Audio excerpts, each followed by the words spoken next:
Ye wo bo kara ṣe ya tẹ̀lé wọn. Wọ́n rí wọn mú àbí? Ó dà fún wọn rí wọn. Wo bo kara ṣe tó tẹ̀lé wọn ṣe. Kò easy. Ọmọ.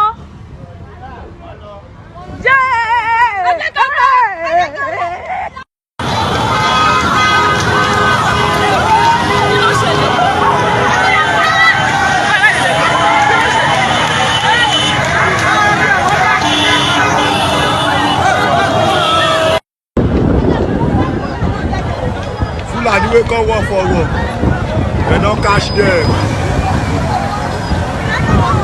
Hey, about hey, yeah. Now what we do so, Fulani wey come work for work, they don't catch them, oh. They don't catch them, oh. They don't. You see now what we do, now palace we do.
Fulani wey come work for work, they don't catch them, oh.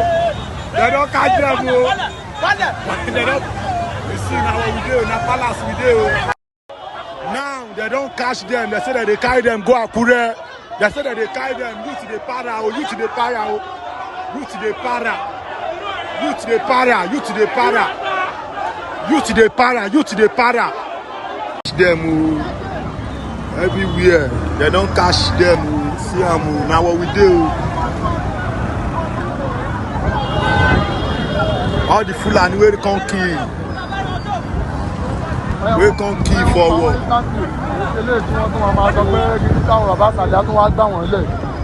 Fulani wey come work for what? They don't catch them. Fulani wey come work for what? They don't catch. Àti forí fọ̀fin ọ̀rọ̀ yìí ogun ìyàjà wa ẹ bá rí ẹ bẹ̀yẹ ẹ máa fọ yes ọ̀rọ̀ náà wọn mọ́ ọ̀rọ̀ náà kíkanjú ẹ̀dá ní sùúrù ìhùn ìyá gbọ́ ní fọ̀fin ọtí ọ̀rọ̀ yóò tún chẹ́nẹ̀ ọtí yóò wọn mú.